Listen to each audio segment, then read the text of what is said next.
Hey everyone, in this video I'll show you how to use the Afterpay card in store. The process is simple, but you need to set everything up in the app first before you can start using it at checkout. Start by setting up your Afterpay card. Open the Afterpay app, tap in store, then pay in store, and choose Set up the card. Just follow the steps shown on your screen until the setup is complete.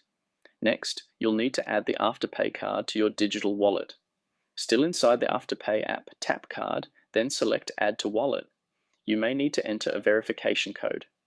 After that, tap Next, and your Afterpay card will be added to your Apple Wallet or Google Wallet, depending on your device.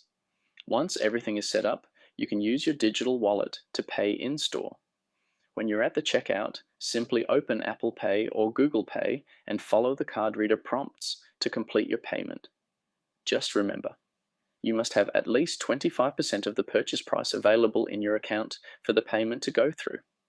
After your purchase, make sure to pay your installments on time inside the Afterpay app to avoid any extra fees. And that's it. That's how you can easily use the Afterpay card for in-store payments.